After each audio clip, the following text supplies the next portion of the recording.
What do you think Mozart or Beethoven would say? Like, if we could bring them back in time and sit them down and explain this to them, like, would it just be like, psh? Well, yeah, I was just gonna say, Honestly, yeah.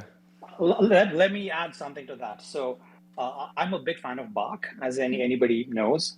So Bach actually we pioneered counterpoint, right? So counterpoint, if nothing else, is is basically a programmatic algorithmic structure to making music because it has all of these rules. So for people who don't know what counterpoint is, it's basically a bunch of rules that you follow, right? So it's like the left hand and the right hand have to be these many intervals apart.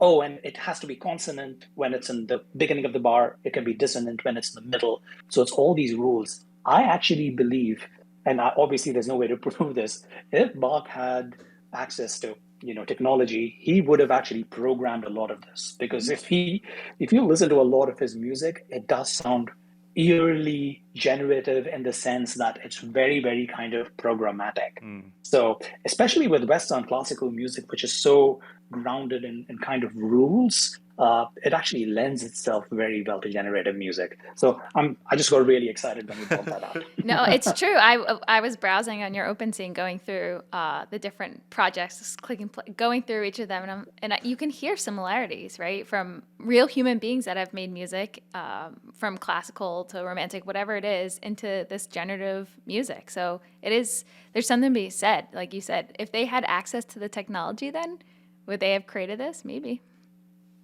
I absolutely believe so. There's no way to prove it, but I absolutely believe, because Bach, by the way, was a pioneer of his age. He was actually doing things that at the time was considered frontier, right? Mm-hmm. So I think it's having that excitement to kind of jump into new technology, and which is why I really think a lot of these musicians would have used these tools if they had them, because they were already pioneers of their age.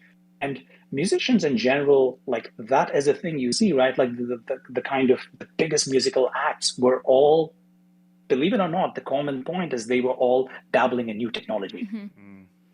That actually, if I had a question prepared for you. I was curious about who your favorite musicians or performing artists are, and it sounds like you're partial to Bach over here. Honestly, I listen to so much stuff. It's hard to really put a genre on it, but I listen to everything from classical music, to like let's call it alternative rock. I grew up listening to a lot of REM, Radiohead.